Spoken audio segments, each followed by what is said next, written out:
Okay, let's dive into something that I think almost everyone has experienced. It's a behavior that we so often chalk up to being a personal flaw, like, oh, I'm just not disciplined. But what if I told you it has almost nothing to do with discipline? What if it's actually a fascinating paradox happening inside your brain? You know exactly what I'm talking about, right? You sit down, you get your favorite notebook or open up a new app, you map out the entire day, maybe even the whole week. It's beautiful, it's color coded, it feels like your life is finally about to click into place. And then crickets. Nothing.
And then crickets. Nothing.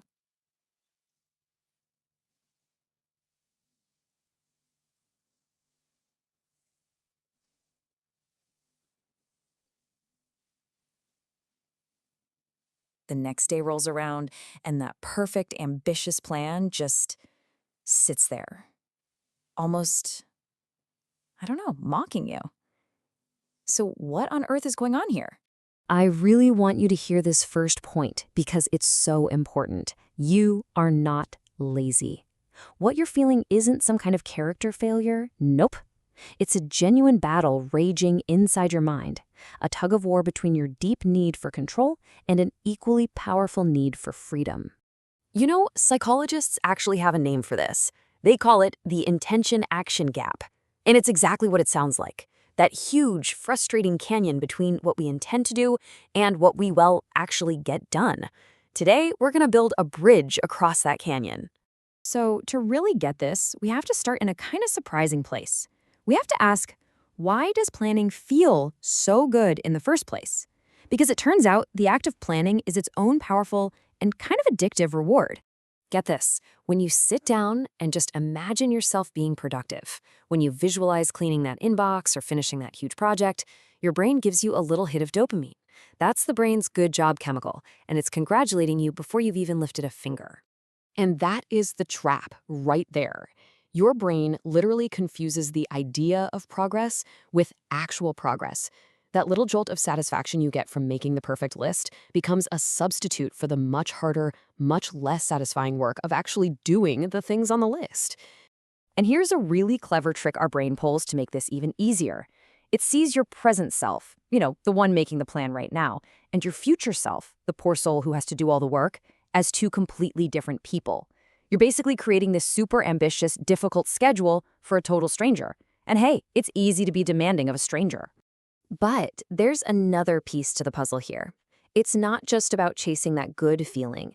It's also about running away from a bad one. I mean, think about it. Why is the simple act of writing your tasks down so incredibly soothing?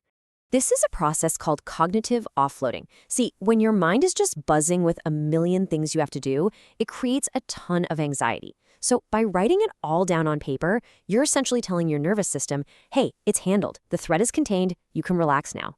The problem is, once that anxiety goes away, so does the urgency to actually do anything. Okay, so let's cross over to the other side of that canyon, the resistance. We figured out why planning feels amazing, but why does doing feel so hard? Why do we sometimes actively rebel against the very plans we made for ourselves? It sounds really weird, I know. But when you wake up in the morning and look at that super rigid to-do list, a part of your brain doesn't see a helpful guide. It sees a dictator.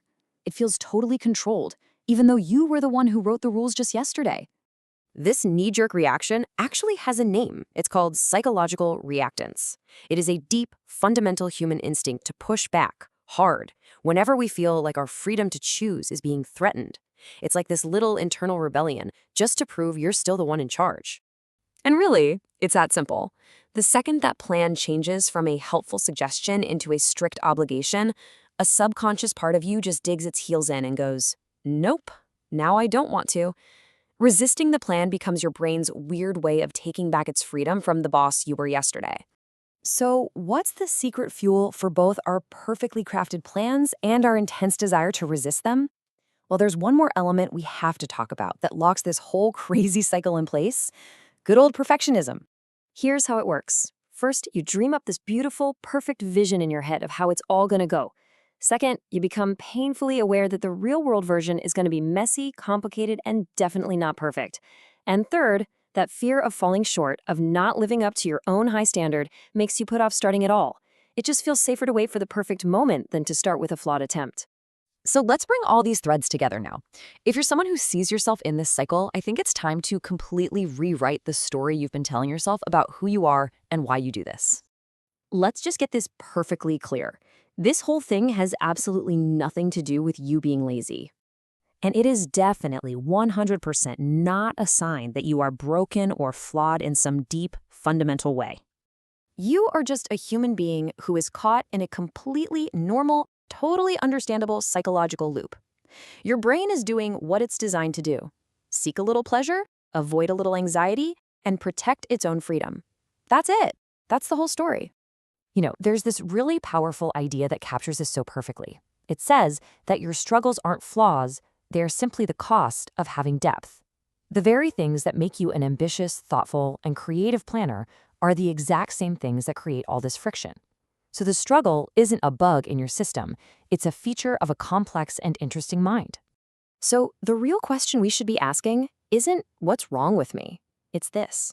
Now that you understand the hidden logic, now that you've seen the code your mind has been running this whole time, what's the first small change you're going to make to start writing a new one?